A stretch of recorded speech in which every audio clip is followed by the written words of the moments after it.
కాశ్మీర్లో ఉగ్రభూతం మళ్లీ బుసలు కొడుతోంది. అమాయకులపై మారణ హోమానికి తెగబడుతోంది. దీంతో కల్లోలం రిపీట్ అవుతోందా అనే భయం పుడుతోంది. మరీ ముచ్చటగా మూడోసారి పవర్లోకి వచ్చిన నరేంద్ర మోదీ నేతృత్వంలోని ఎన్డీఏ ప్రభుత్వం ఉగ్రవాదం అణచివేతపై ఎలాంటి స్ట్రాటజీ అమలు చేయబోతోంది? టెర్రరిస్టులను ఎగదోస్తున్న దాయాది దేశానికి ఎలా కౌంటర్ ఇవ్వనుంది? ఆపరేషన్ కశ్మీర్పై మరోసారి దృష్టి పెట్టింది కేంద్ర ప్రభుత్వం.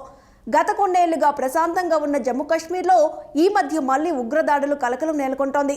జూన్ 9వ తేదీన రియాసీలో బస్పై దాడి జరిగిన తర్వాత మరో 3 చోట్ల ఉగ్రవాదులు దాడులు చేశారు. ఈ దాడులన్నీ ఉగ్ర కదలికలు లేని గ్రామాల్లో జరగడం కలకలం రేపుతోంది.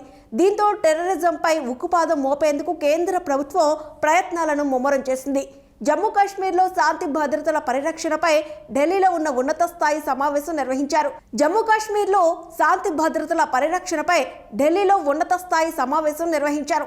కేంద్ర హోంమంత్రి అమిత్ షా ఉగ్రవాదం అణచివేతకు తీసుకోవాల్సిన చర్యలపై అధికారులు పలు మార్గదర్శకాలను జారీ చేశారు.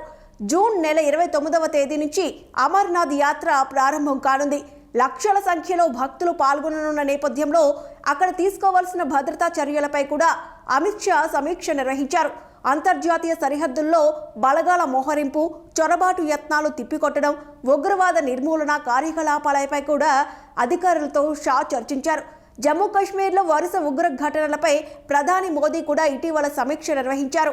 ఉగ్రదాడులను తిప్పికొట్టడానికి పూర్తి స్థాయిలో భద్రతా బలగాలను రంగంలోకి దించాలని ఈ సందర్భంగా ప్రధాని ఆదేశించారు. ప్రధానిగా నరేంద్ర మోదీ ప్రమాణ స్వీకారం రోజునే యాత్రికులే లక్ష్యంగా పర్యాటక బస్సుపై ఉగ్రదాడులు జరిపిన దాడి సంచలనం సృష్టించింది. ఈ దాడిలో 9 మంది ప్రాణాలు కోల్పోయారు.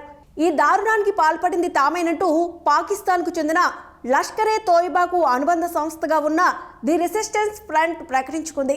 భవిష్యత్తులో మరిన్ని దాడులకు పాల్పడతామని హెచ్చరించింది.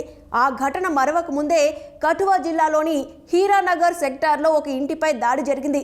దీంతో భద్రతా బలగాలు చేపట్టిన ఆపరేషన్లో 2 ఉగ్రవాదులు హతమయ్యారు.